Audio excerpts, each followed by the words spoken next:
की हाल चाल है जनाब। तुसीं वेखदे पे हो अपना देश पंजाब टीवी ते मैं तुहाडा मेज़बान मोहम्मद नदीम खरल। सब तो पहले अपने चैनल को करना सबसक्राइब ते बैल आइकन के बटन को करना प्रेस कि मेरी हर आने वाली अच्छी और बेहतरीन वीडियो रोजाना की बेस ते प्योर नीली के जानवर लैके जो हाज़र होने हैं वो तुहानूं मिले। तुसीं वेखो सब तो पहले दोस्तों की खिदमत हमेशा अच्छे और बेहतरीन जानवर तुहाडा वीर नदीम खरल लैके हाज़र होंदा है। अज जोटी के पहले की वीडियो लैके हाज़र होए हैं। थोड़ा बड़ा पुराना बेली है, साथ ही तुसीं वीडियो बड़ा लाइक कर दो, शेयर कर दो। जनाब भाई शौकत ने उस्ताद ने साडे जनाब ये व्यापार करते हैं और जनाब जोटी एक लैके हाज़र होए ने। माशा दोनों अखां में जवाब ने, खुंडे इहदे सिंह ने। माशाल्लाह पहलन झोटी है, बड़ी खूबसूरत, बड़ी रजी पुजी हुई और बड़ी नस्ल जात वाली मुँह चौगी है। ये जनाब मालिक के बकौल कि लैने देने मुकद्दर ने। बड़ी खूबसूरत झोटी है जी, तुहाडे सामने ऐन सोहनी मलाई वर्गी झोटी है जी। बाकी लैने देने मुकद्दर ने। ये झोटी तुहाडे सामने लैके हाज़र होया तुहाडा वीर नदीम खरल। बाकी जनाब माशाल्लाह खब्बे लाई फिरदी है हवानियां दे। ये जनाब मेले लाई फिरदी है, मुठ मुठ दा थाने। माशाल्लाह बड़ी खूबसूरत झोटी है। अपना देश पंजाब टीवी की जीनत बनी है। कैमरामैन तसल्ली एदी करवा रहा है। बाकी लैने देने मुकद्दर ने। बड़ा खूबसूरत थान कढ़िया है। माशाल्लाह मशका लाई फिरदी है, छोटी वक्खी दी है, पूरी रजी पुजी हुई है जनाब। और माशाल्लाह साइयां ने सांभी है और माशाल्लाह फिट बाहर कढ़ देगी इंशाल्लाह। अजे जापे च ये 3-4 दिन की सोई है पूरी तरीके नाल। अजे तक इन्हें हवाना शवाना नहीं बनाया और कोई इन्हें मामला अजा नहीं किया। माशाल्लाह बड़ा खूबसूरत ये देखो थाने, मुठ मुठ दा बिरला पूरियां ने, सोहनी है, निक्का निक्का सेरे ते बड़ियां सोहनियां अखी सूं दोवें। और खुंडे सिंह ने पिछे कट्टिया 3 तो 4 दिन की सूई है। कोई तो निकोली दी थोड़ी जी पल पाई फिरदी है झोटी।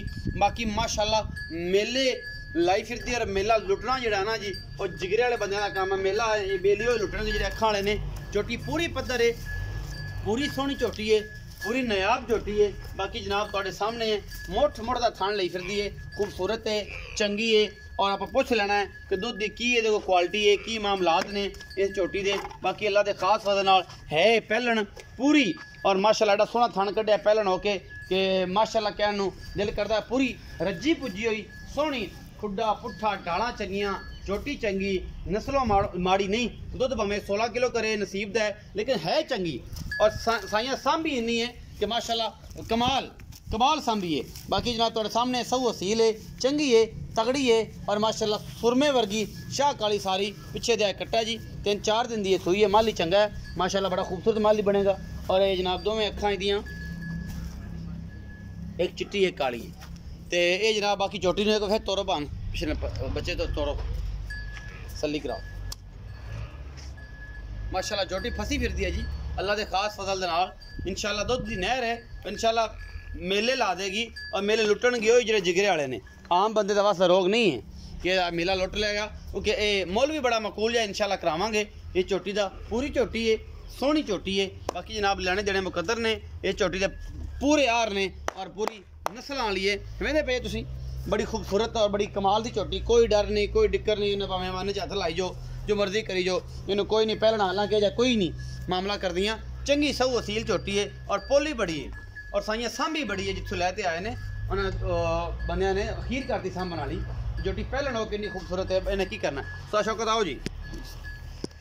अस्सलाम वालेकुम जी। वालेकुम सलाम। उस्ताद जी की हाल ने?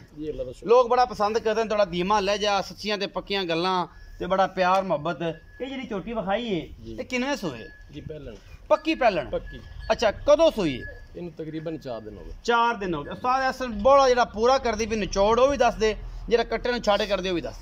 कट्टे में छाड़ के जी 10 लीटर पक्का जी। पक्का 2 टाइम 10 किलो। टाइम ये थोड़ी जी बल पाई फिरदी है। ये फिर सूई में 3-4 हो गए ना, हुण तो ला गई। कोई थोड़ी बहुती है, थोड़ी बहुती है वो भी ला जाएगी इंशाल्लाह। लेकिन अगर ठंडा दिन दो तो फिर दूध चक जाए नहीं सारा। ये भी मामले होंगे ने। की लाड़ प्यार वाला मुल है? मोल जी 2,70,000। 2,70,000 जी को लाड़ प्यार वत 5,000 5 का 2,65,000 2,65,000 मुल करते जी। कोई मोहब्बत प्यार को सज्जन बेली आवेगा तो हो जाएगा बिल्कुल करके। तुहानू मुल नहीं थोड़े मुल मैं 3 लाख उत्ते भी करांदे मुंह ते पिंदा। झोटी मेरी ऐसी अच्छा ठीक है। मैं बेचने वाला मुल किया 2,70,000 रुपया। 2,65,000 करते पे एंड 2,65,000। अच्छा कोई लाड़ प्यार उसी जी इंदे जो कोई सज्जन आ जाए तो कोई तो प्यार मोहब्बत को 1,000 तू कराया करो दा मुझे हो जाएगा। कोई बंदा सज्जन बूहे ते आ जाए बंदे को मोहब्बत करनी पैंदी है हो जाए। करती सारी मोहब्बत लेकिन तुसी मजबूर कर दियो ते 2,60,000 तो घट नहीं। 2,60,000 फाइनल है फाइनल रेट। ਇਹਦੇ ਵਿੱਚ ਕੋਈ ਲਾੜ ਪਿਆਰ कोई लाड़ प्यार 2,60,000 रुपए का मुल है जी फाइनल। और ये लाड़ प्यार उस्ताद कहना कोई नहीं, लेकिन मेरा याद करते हैं अल्लाह ताला ने जिंदगी देवे। साढ़े उस्ताद है असीं जिवें कर दी इंशाल्लाह कर लैणगे, लेकिन लाड़ प्यार कोई थोड़ा बहुत सुरमे च मतलब जो सलाई डांग आप करा करू लाँगे। छोटी बहुत चंगी है, नीली दी है, कोई शक शुबा नहीं है। ये माँ का भी उस्ताद नूं पता है चीज़ वो लिया जी रिकॉर्ड वाली हो और नस्ल जात वाली हो। 2,60,000 चो मुहब्बत प्यार थोड़ा बहुत होगा, ज़्यादा नहीं होना। उम्मीद है अज वाली वीडियो बेहद लाजवाब लगेगी। अपना बहुत सारा ख्याल रखिए जे, वीडियो अच्छी लगे लाइक शेयर तो कमेंट जरूर दिया जे, और भरा नूं दिओ इजाजत। मिलांगे अच्छी और बेहतरीन वीडियो नाल। अल्लाह नहीं।